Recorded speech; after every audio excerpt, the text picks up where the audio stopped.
제가 그 진단 처음에 받았을 때는 그렇게 뭐 이제 수술하면 낫겠지 이런 그런 아니한 생각으로 이제 수술을 했고요.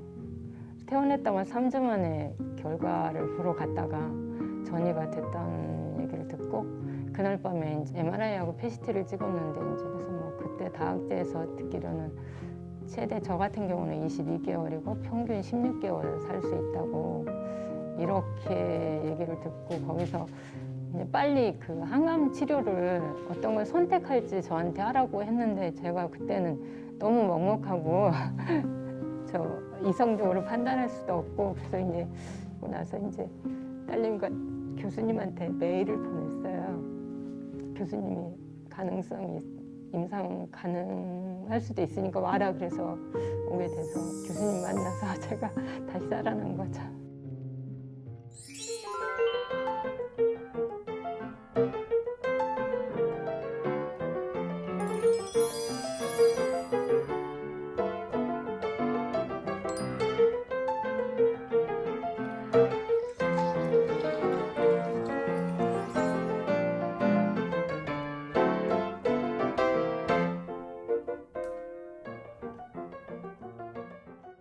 안녕하세요. 맞아요. 예, 진료실 밖에서 이렇게 뵈니까 너무 반갑습니다. 저도 반갑습니다. 맨날 입원하시면 뵙고 이렇게 했었는데 저 마스크 벗은 모습은 굉장히 오랜만에 보시죠? 아니 저 매일 거기 저기 병원에서 그 모니터로 하고 아, 있어요. 저희 병원에 나오는 유튜브 동영상이나 이런 것들 많이 그것도 보죠. 많이 보고 있어요. 아유, 이렇게 밖에 오늘은 눈도 많이 오고 하는데 먼 길 와주셔서 정말 감사드립니다. 아유, 제가 더 감사합니다. 저희 따뜻하게 일단 차 한잔 하시죠. 네.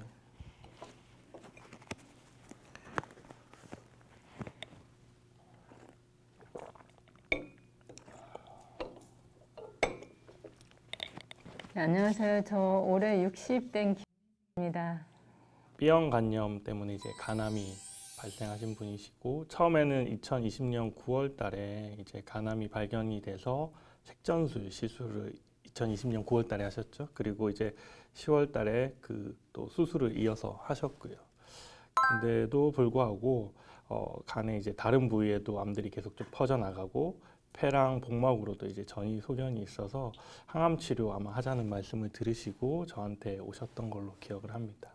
그때가 2020년 12월이거든요. 그러니까 벌써 1년, 2년 전이네요. 정확히 2년 전이네요. 그때 처음 오셨을 때 저도 기억이 나는데 그래서 처음 하셨던 치료가 지금은 티센트릭 아바스틴 많이 하고 있는데요. 그것과 거의 비슷한 이야기입니다. 면역 항암제 하나, 옵디보, 그리고 암 혈관 생성을 막아주는 아바스틴 대신에 스티바가라는 약이 들어가는 이제 신약 임상 연구였고요. 그래서 뭐 티센트릭 아바스틴이랑 거의 비슷한 구조의 그런 신약 임상 연구였고, 그래서 좀 큰 기대를 가지고 2020년 12월 달에 했는데 막상 두 사이클 하고 첫 번째 반응 평가를 했는데 병이 좀 간 쪽의 병이 좀 커져가지고 이 약은 더 효과가 없는 것 같다라고 해서 저희가 다음 약으로 넘어갔었고요. 그리고 그 다음에 이제 다행히 임상 연구로 약을 쓰셨기 때문에 다른 1차 치료제인 렌비마를 좀 쓰실 수 있게 되셔가지고 저희가 렌비마도 또 간암에서 굉장히 중요한 약이거든요. 그래서 렌비마 치료를 2월 달부터 시작을 해서 또 2개월간 치료를 했었는데요. 근데 3월 말까지 치료했는데 역시 또 두 사이클하고 첫 반응 평가에서 또 병이 진행을 했었습니다. 그래서 어쩌지라고 고민하면서 또 다음 약인 넥사바 약제를 4월 달부터 시작해서 또 두 사이클 했는데 또 병이 진행을 했습니다. 그래서 사실은 여러 약제 중에 한 번이라도 조금 효과를 보는 경우들이 있는데 환자분의 경우에는 계속 이렇게 좀 병이 진행하고 그것도 첫 번째 반응 평가에 계속 안 좋아지는 상황들이 있어서 치료를 하는 제 입장에서도 조금 당혹스럽기도 했고 그랬습니다. 그래서 그 다음 약으로는 이제 넥사바 이후에 쓸 수 있는 또 강력한 면역 항암제 병합 치료가 여보이 옵디보가 있어서 6월 달부터는 2021년 6월 달부터는 또 여보이 옵디보 치료를 했습니다.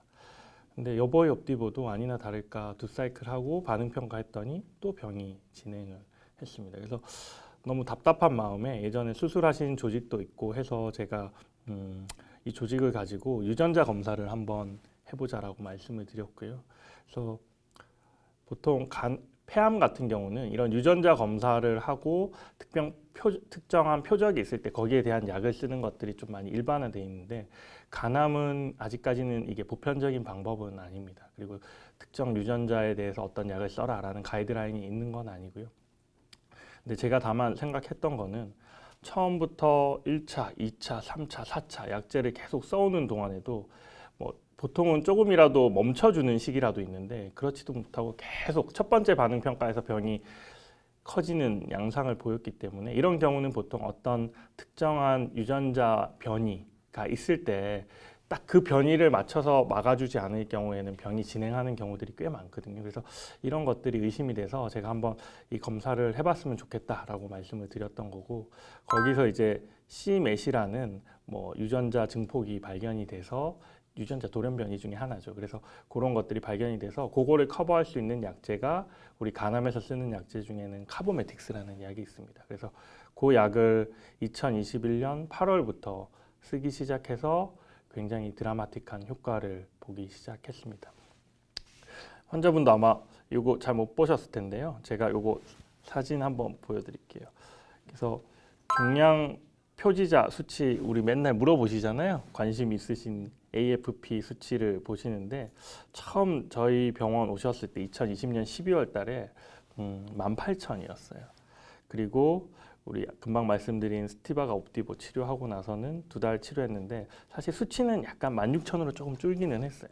근데 간의 암이 더 커졌기 때문에 영상 검사가 우선적이기 때문에 우리 병이 진행한 걸로 봤었고, 이후에 렌비마로 치료했는데 16,000까지 떨어졌던 게 22,000까지 올라갔고 병은 더 커졌고, 그리고 이제 넥사바로 바꿨는데 역시 또 병이 커져서 3만대로 암 수치는 올랐고, 그래서 저희가 이제 면역 항암제 다른 병합 치료인 여보 엽디보 했더니 결과적으로 47,000까지 올라서 굉장히 저희도 암담했던 상황이었는데요. 그때 이제 카보메틱스를 처음에 하게 되면서 2달 뒤에 처음 CT를 찍었고 암 수치를 봤는데 47,000이었던 수치가 675로 떨어졌고, 그 이후로 수치가 지금 계속 떨어지고 있는 양상이거든요. 너무 이제 치료를 잘 따라와 주시고 계셔서 47,000에서 600대로 떨어졌을 때 와, 이거 됐다라는 생각을 저는 좀 하기는 했었는데요. 사실 아직 완전히 가슴이 조마조마한 게 끝난 거는 아닌 것 같아요. 왜냐하면 이게 또 언제 또 내성이 생길지도 모르고 이러기 때문에, 아직 그래도 앞에 굉장히 아슬아슬했던 그런 시간이 그래도 좀 지나온 것 같아서 좀 다행으로 생각은 하고 있습니다. 사진 한번 보여드리면 여기 보면 간에 큰 종양이 있거든요. 여기 말고도 위쪽에 몇 군데 더 있어서 간에 여러 군데가 있고, 여기는 비장이에요. 여기 보면 비장에도 사실은 큰 병이 가 있고, 복막을 포함해서 여러 복막에 전이가 있으면 사실은 뱃속에 있는 모든 장기에 전이가 갈 수가 있거든요. 그 중에 하나가 비장이었고, 하고 나서 봤더니 사이즈가 굉장히 많이 줄었죠. 그리고 비장에 있는 것도 1cm 정도로 거의 많이 줄어서 뭐 지금은 병은 굉장히 잘 조절되고 있고, 아까 뭐 제가 앞에 보여드린 거는 최근까지 업데이트된 수치는 아니었는데요. 뭐 200까지 보여드렸는데 지금 아직 오늘 수치가 안 나와서 그런데 10월 달에 했던 수치 보니까 81까지 떨어져서 지금까지는 굉장히 잘 가고 있는 양상인 것 같습니다. 너무 치료 잘 받아주셔서 잘 따라와 주셔서 제가 너무 감사드립니다. 제가 저 감사하고 너무 행복하고, 요즘은요. 제가 2000년도 4월 달에 갑자기 그 가슴 통증이 갑자기 와서 쓰러졌어요, 집에서. 집에서 쓰러져갖고 이제 응급실에 가서 CT하고 MRI 찍었는데, 그때 이제 가족력을 물어보셨을 때 그때 아버지가 뇌경색으로 돌아가셨고, 여동생도 이제 뇌출혈로 수술하고 막 이런 그런 가족력을 말씀드렸더니, 그때 머리만 MRI하고 CT 찍었었거든요. 그래서 괜찮다고 문제 없다고 그래서 퇴원을 했는데, 일주일 동안 그 가슴 부위가 되게 아팠거든요. 그러고 지나가서 괜찮은가 보다 했는데 6월 달에 제가 고속도로에서 기절했어요. 그래갖고 그때 119 이제 또 타고 가갖고 2번 이제 거기 가서 또 응급실 가서 치료하고 또 와서 8월 달에 또 그래가지고 그때 이제 몸에 문제가 크구나 해서 이제 CT 찍고 해서 이제 암이라는 얘기를 들었는데 그때 병원에서 진단 내려주셨는데 그때 3번째 터진 거라고 말씀을 하시더라고요. 원래 B형 간염을 가지고 계셨잖아요. 요거에 대해서는 치료하시거나 주기적으로 체크업을 하셨나요?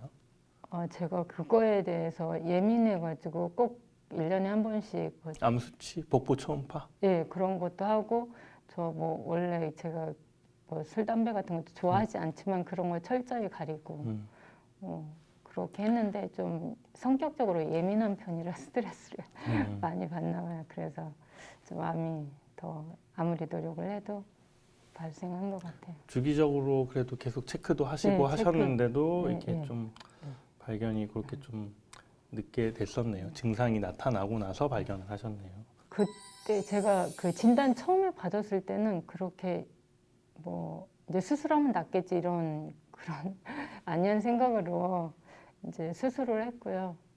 수술을 하고 나서 저는 이제 그 수술 교수님이 잘 됐다고 그래서 저는 이제 앞으로 관리만 잘하면 재발이 안 되려니 하고 퇴원했다가 3주 만에 결과를 보러 갔다가 전이가 됐다는 얘기를 듣고 그날 밤에 이제 바로 CT하고 PCT를 아니 MRI하고 PCT를 찍었는데 이제 그 다학제에서 뭐 온 몸에 전신에 암이 있는 거나 마찬가지다. 씨를 뿌려놨다. 몸 전체에. 그래서 뭐 그때 다학제에서 듣기로는 최대 저 같은 경우는 22개월이고 평균 16개월 살 수 있다고 이렇게 얘기를 듣고 거기서 이제 빨리 그 항암 치료를 어떤 걸 선택할지 저한테 하라고 했는데 제가 그때는 너무 먹먹하고 저 이성적으로 판단할 수도 없고 그래서 이제 딸내미가 그때 그 사무실에 같은 사무실에 코로나가 발생해서 집에서 격리 중이었거든요. 그래서 딸내미한테 이제 전화해서 딸내미가 결정하지 말고 내려오라고. 그러고 나서 이제 딸내미가 교수님한테 메일을 보냈어요. 교수님이 가능성이 임상 가능할 수도 있으니까 와라 그래서 오게 돼서 교수님 만나서 제가 다시 살아난 거죠. 딸내미나 남편은 지금만 같으면 좋겠다 하는데 제 희망은 완치되고 싶습니다. 지금만 같아도 걱정 근심이 없겠다고 하는데 저는 완치될 수 있으리라 믿고 있고 완치될 거라 생각을 하고 있습니다. 일단 뭐 환자분은 좀 특별히 아까도 말씀드렸지만 좀 해보고 싶었던 이유가 앞에 치료에 너무 내성이 강했어요. 그런 환자분들은 다른 암에서도 일반적이긴 한데 어떤 특정 유전자 돌연변이가 있을 때는 얘를 막아주지 않으면 다른 어떤 약을 써도 사실은 효과가 없는 경우들이 꽤 많거든요. 그래서 환자분은 제가 좀 유전자 돌연변이 검사를 좀 한번 해보고 싶었고 그리고 뭐 우리 병원에 그 NGS 시스템이 다 있기 때문에 급여도 되고 해서 그리고 수술하셨잖아요. 그래서 조직을 따로 채취할 필요가 없거든요. 이미 그 수술한 조직을 그냥 가지고만 오시면 되는 거라서 크게 고민하지 않고 적용을 했던 것 같아요. 근데 하면서도 저는 안 나올 수도 있다라는 생각 많이 했습니다. 간암에서는 특별한 유전자가 안 나오는 경우도 꽤 많거든요. 그래서 그래도 뭐라도 지금 좀 잡아봐야 되는, 지푸라기라도 잡아야 되는 상황이고 저도 좀 당혹스럽긴 했었거든요. 4-5개 치료에 대해서 이렇게 연달아 그냥 계속 첫 번째 반응 평가에서 안 좋았기 때문에 뭐든 이 간암에서 쓸 수 없는 약이라도 저는 있으면은 조금 적용할 수 있으면 해보려는 생각을 가지고 사실은 진행을 하긴 했는데 다행히 결과가 뭐 시맷이라는 유전자 증폭이 나왔고 그리고 그 약에 대해서는 간암에서도 쓸 수 있는 약이어서 너무 다행스러웠죠. 치료 전에 사실은 병이 조금 더 깊었거든요. 네네. 암 수치도 많이 높았고 네네. 혹시 그때 막 느꼈던 불편감이나 이런 게 있으셨을까요? 그때는 거의 가족이 부축을 받아야만 움직일 수 있었고 뭐 거의 24시간 그냥 누워 있다고 보면 되고 이제 조금 많이 걸으면 숨이 차고 이제 거의 제 평상시 활동이 한 90%는 못 한다고 신체적으로도 그렇고 뭐 정신적으로도 피폐했었고 자꾸 이제 실패하고 그러니까. 하니까 그런 상태였었죠. 첫 번째 반응 평가까지 저희가 2달 걸렸거든요. 한 달째 오셔서 2번째 약을 이제 받아 가실 때쯤에 저 보러 오셨잖아요. 그때 증상이 조금 좋아진다라고 얘기 주셨었던 네네네. 거 기억나시나요? 네네. 그때 면역 치료하고 할 때는 암 수치는 올라가는데 제 신체적으로는 그렇게 막 힘들거나 하지는 않더라고요. 그리고 그때 또 제가 막 열심히 많이 먹고 체력을 키워야 되겠다고 생각해서 고기 같은 거, 생선 같은 거를 엄청 많이 먹어서 한 3kg를 찌웠었거든요, 그때. 그 체력이 돼야 항암을 할 수 있다고 그래서. 그러니까 이제 더 체력이 좋았다고 제가는 느꼈던 거죠. 아니, 그때 제가 그 방광에 문제가 있어가지고 그거의 통증 때문에 이게 도전이 돼서 좋은지 어쩐지를 느낄 겨를이 없었어요. 방광에 그 통증이 사라진 이후 그 한 3개월? 한 3개월 차 정도부터는 이제 많이 좋아졌죠. 저 스스로 밥을 해먹을 제 밥을 제가 해먹을 수 있었으니까요. 전에는 가족들에 의해서 다 이제 밥을 해주면 이제 먹고 이랬는데 제 밥을 제 손으로 해먹을 수 있을 정도로 제가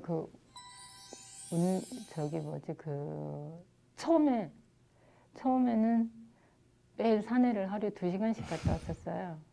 이제 체력도 좋아지고 공기도 좋은 공기 마시고 싶어서 그랬는데 이제 그 중간에 체력이 안 되면서 계속 누워 있다가 이제 또 좋아지면서 카보메틱스 먹고 한 4, 5개월 이후부터 좋아지면서 또 산에도 다니고.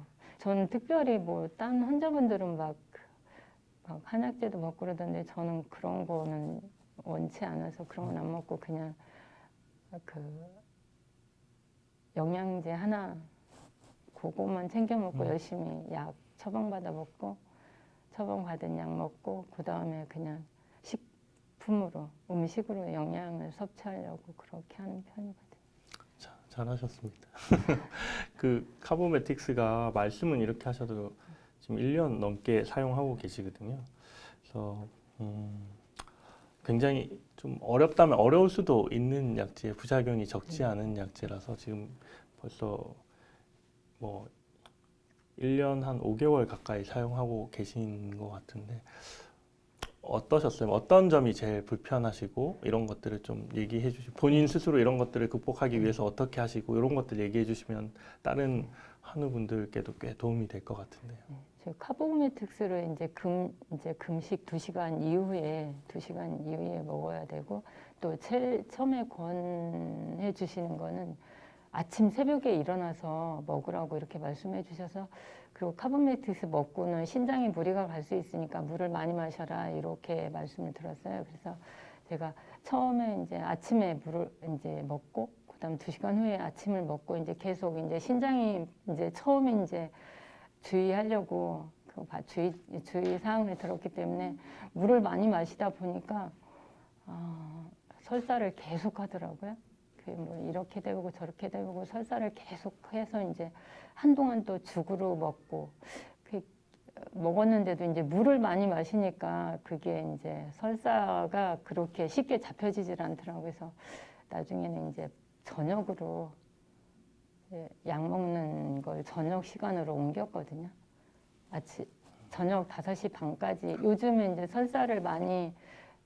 설사 때문에 많이 힘들지는 않는데 저는 아침에 먹을 때는 이제 낮에 계속 물 먹으면서 밥 먹으면서 하니까 계속 그걸 잡지를 못했는데 요즘에는 이제 5시 아침에는 제가 먹고 싶은 거 먹고요. 점심에는 조금 이제 일반식을 먹으면 아주 30분 이상 오래 씹어서 먹고 저녁에는 유동식을 많이 먹는 편이고 그것도 이제 저녁에 약 먹고 나서 이제 컨디션에 따라서 다음날 아침에 죽을 3끼를 먹을 때도 있고 2끼를 먹을 때도 있는데 이제 요즘에 설사를 잘 앓는데 저녁에는 100% 그냥 유동식으로 먹어서 배를 편안하게 하고 소화를 완전히 다 됐다고 생각했을 때 제가 카보메틱스를 먹거든요. 카보메틱스를 먹고 물을 충분히 이제 먹고 한 600에서 800ml 정도 먹어서 신장에 물이 안 가게 하려고 그렇게 먹고 늦게 잠을 자는 편이거든요. 저도 모르는 엄청 노력을 많이 하셨네요, 보니까. 카보메틱스는 뭐 제일 큰 부작용 중에 하나가 사실은 설사 증상이 있기는 합니다. 그래서 이거를 요령을 잘 만드는 게 중요하거든요. 이게 힘들다고 해서 약을 끊으면 병이 다시 커지는 경우가 많은데, 근데 저희 이제 전문가들끼리 만나서 얘기할 때도 어떻게 해서도 이 유지를 좀 이어갈 수 있으면 치료 효과가 꽤 지속되는 경우가 많기 때문에 저희가 원래 정용량이 60ml를 먹어야 되는데 어떤 분은 또 40ml를 먹는 분도 계시고 아니면 주중은 먹고 주말은 잠깐 쉬고 이렇게 요령을 부리는 분들도 계시고 어쨌든 자기한테 맞게 이거를 좀 만들어 가는 게 굉장히 중요한데 환자분은 어떻게 좀 하고 계실까요? 저희 스케줄을 용량 스케줄을 지금 600ml를 계속 60ml. 아니 예, 60ml를 계속 먹었었잖아요. 네. 그래서 이제 그 교수님은 자꾸 너무 이제 내가 설사를 많이 하니까 너무 무리하지 네, 마라. 무리하지 마라. 근데 제가 욕심에 계속 먹었는데 이제 한계에 부딪혀갖고 그때는 죽도 이제 오래 죽을 장기가 한 6, 7개월을 먹으니까 먹기 싫어서 한 4, 5개월을 또 안 먹었어요. 안 먹었더니 이제 일반식을 먹으니까 계속 설사를 하는 거예요. 그래서 안 되겠어서 내 교수님한테 이제 약을 40ml로 내려서 40ml 내려달라고 그래서 먹겠다고 이렇게 해서 좀 체력을 보충한 다음에 제가 올리려고 했는데 이제 그것도 먹어보니까 또 요령이 생기더라고요. 지금은 60이랑 40을 조금 섞어가면서 네네네. 드시죠? 어떻게 드시고 계시나요? 63일, 40하루 이렇게 이제 제가 이제 혼돈할까봐 그 일일 달력에다 체크를 제가 60ml 먹고 표시하고 이제 그렇게 해가면서 지키고 있거든요. 제가 설사를 좀 막으려고 드리는 약은 어떤가요? 좀 효과가 있나요? 아니면 노파인을 먹고 있는데 이제 딱 제가 밥을 먹고 나서 이제 관찰해 보면 조금 안 좋을 것 같으면 바로 노파인을 2개 먹는다든지 하나 먹는다든지 아주 편안하다 그러면 안 먹고 이런 상태로 유지하고 있고 이제 아침에 이제 일반식을 먹을 때는 2알은 꼭 먹는 편이에요. 이제 그게 설사로 이어지면 점심 저녁까지 문제가 될 수 있으니까 아침엔 2개 먹고 점심에 이제 밥 먹고 나서 느낌을 봐서 이걸 하나를 먹어야 될 때는 먹고 안 먹어도 될 것 같은 데는 안 먹고 이런 식으로 그렇게 하고 있어요. 제가 환자분들께 말씀드리는 이런 노하우거든요. 이건 저도 어떻게 할 수가 없는 거고 환자분마다 다 다르기 때문에 본인한테 맞는 방법을 조금 체득하셔야 된다라고 말씀을 드리는데 지금 말씀 주시는 거 보면 너무 잘 그런 것들을 찾아내셨고 그런 것들을 지키기 위해서도 본인이 너무 많이 노력하고 계시는 거를 저도 오늘 많이 배웠습니다. 일단 뭐 제일 이상적인 거는 제시된 용량을 다 복용하면 가장 이상적이겠죠. 근데 이제 이 항암 치료라는 건 수술이랑 다르거든요. 이게 마라톤이에요. 그래서 한번 견뎌서 이겨내고 끝이 아니라 지속 가능한 용량을 찾아내는 게 되게 중요하거든요. 그러니까 용량을 감량한다고 효과가 반드시 없느냐? 물론 좀 떨어질 수는 있겠죠. 근데 이제 이 용량일 때 굉장히 효과가 좋을 수 있지만 요 조금 낮은 용량에서도 효과가 충분히 나타날 수 있기 때문에 특히 저는 뭐 용량 감량이 필요하면 적극적으로 하는 게 맞다라고 생각은 하고요. 그리고 말씀 주신 것처럼 어떤 특정 용량에 잘 적응을 해서 이게 지속 가능한 용량을 맞추는 게 훨씬 더 중요한 것 같습니다.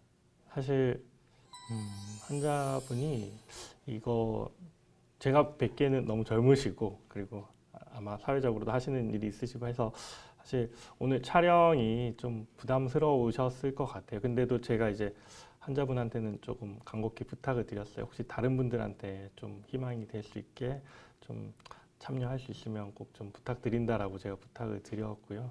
그래서 좀 어려운데도 오늘 이 자리 같이 해주셔서 너무 감사드리고 그런 만큼 다른 분들이 이거 시청하시고 또 많이 도움 받으셨으면 너무 좋겠고요. 그리고 환자분 개인적으로는 아까 말씀하셨는데 꼭 완치되고 싶다고 말씀하셨는데 저도 같은 마음으로 옆에서 같이 함께 열심히 뛰어보도록 하겠습니다. 제가 이제 몇 개월 안 남았다는 시험부를 받았을 때 제가 생을 다 정리를 해야 되겠다 싶어서 뭐 여러 가지로 뭐 하다못해 집에 살림까지 다 정리해놓고 어떤 후기를 봤어요. 어떤 후기를 봤는데 시한부 환자 6개월 시한부 선고를 받았는데 1년 후에 완치가 됐다는 그런 분의 글을 읽고 저도 용기를 내서 다음 입원했을 때 제가 교수님한테 말씀드렸거든요.